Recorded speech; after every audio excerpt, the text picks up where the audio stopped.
What's up, everybody? I got this request from a comment. They wanted me to do a video on how you fire or let go a client. There's two ways you can do it. You can come up with an excuse of why you can't do their property no more. I've done this in the beginning stage of my business. I've let people go with sorry excuses to where it's either my job's picking up. I think I told one customer, uh, I told one customer my shift's changing at work and I won't be able to do lawn work anymore. Told another customer, my equipment broke. Sorry excuses. Or I wasn't doing this side of town anymore and I'm down the street doing other neighbors. Now what I do now, I just tell them up front what's the problem on why we're not a good fit. Or you have to just be honest. Like I picked up a property and fired them the same day. Picked up a property, I explained to them why such and such need to be done, and they was fine with it. I guess till their spouse came home and cussed them out, and I had to come back and fix it. And I came back, done it how they wanted, and said I will be taking you off my schedule because me and you will not be a good fit. And that was that, face to face. So you have to just be honest with the customer. Just be like, well, listen, I know you want your yard cut once a month. That's just a service I'm no longer offering. I'm sorry, but we won't be a good fit. Like I got this one customer, but be letting her go.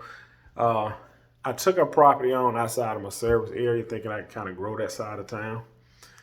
She told me in the door, she don't want me to cut when it's wet, which is fine, but I know when a property can get cut and when it can't get cut. And I'm gonna be honest, when she give me a problem the first time, she gone. She gone, she gone, she gone. I'm not, you don't listen.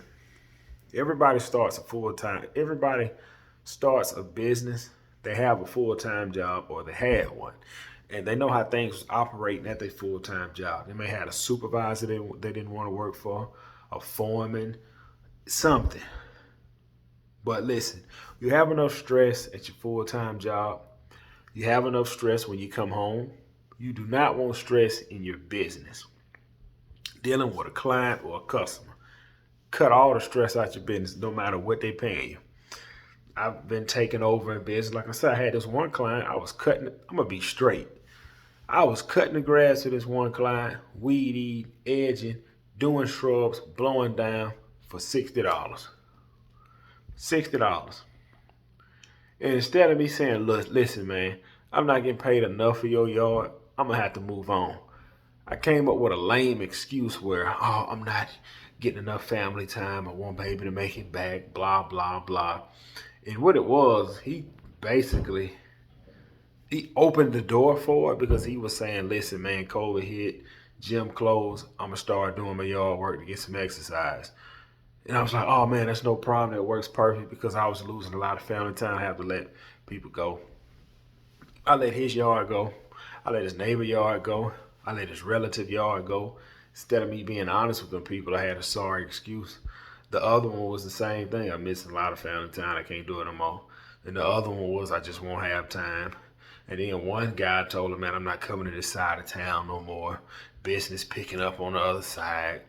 Telling the first guy, look, man, I need more to trim shrubs. I can do your yard for this, but I can't do the shrubs for this. Instead of telling the other guy, man, I'm getting away from pushing yards. I'm not pushing yards no more. And instead of telling the other dude, look, you slow with the money. You slow with the money. I gave you 2, 3 warnings, you're fired. But instead, I gave him a sorry excuse. Just be honest with them. Listen, sir, I know I picked up your yard for this price. I can no longer do it for that because it's not really worth my time and it's not a fair deal. The other guy, listen, I'm getting away from pushing yards. I'm no longer doing any yards I have to push and I'm not getting paid what I'm worth on your property. The other guy, man, I gotta let you go because you're slow with the money. You don't want to pay me online and we're not a good fit. That is what I do now. I just tell them up front what it is. This is what it's going. So now this is what it is. This is how it's going to be. It's more of a professional. You get laid off from your job. You don't want a sorry excuse. You want the honest truth. Man, we over budget. We didn't budget right. We got to let 20 people go. You was just one of the last 20 that was hired. So do not be afraid to let people go in your business. It's something you're going to have to do. Another thing, Google reviews, getting a bad review. I already got it set up in my mind what I'm going to do if I get a bad review. This is what happened. Let's say you let one of them customers go and they left you an awesome Google review. They can go delete the awesome review. I've had several people delete good reviews. They can post a nasty review. This guy ripped us off. This guy wasn't a good blah, blah, blah. This is how you handle that. Because honestly, when people hire service-based business or they buy products, they go to the reviews. They're not going to the 5,000 awesome reviews. They go into that 2 or 3 bad reviews and see what the people got to say. This is what I'm going to do when I get a negative review. I haven't gotten one yet, but when I do, this is what you do. Gibson's Lawn Service ripped us off. They made us promises they didn't stand behind. We paid them for the work that they didn't do, blah, blah, blah. You go right under their comment and say, sorry, I think you have the wrong lawn service provider, but please reach out to me at number 9999999 so we can get everything straight.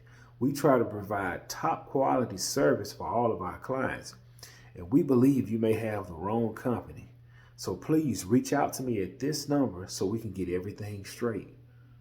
From my understanding, they can't reply to, like how, let's say they put up a review and you reply to it. I don't think they can go back and reply to yours again. It's no back and forth on Google listing reviews.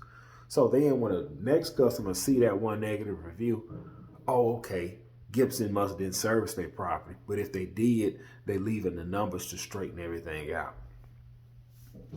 And another thing, work speak for itself. Work speak for itself. Do not worry about a negative review, because guess what? You will get hired regardless of your reviews.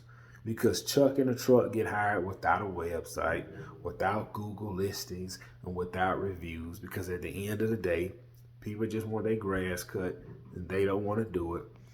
The grass gets you on the property. Once you get on the property, you upsell them with fertilizing, upsell them with aerations, upsell them with landscape work. Shoot, you want to pressure wash? Pressure wash. Want to clean gutters? Clean gutters. But cutting the grass gets you on the property. Don't be afraid of a negative review. Don't be afraid of a client. And do not let stress into your business. And this is for the guy that left me a comment saying how to fire a customer.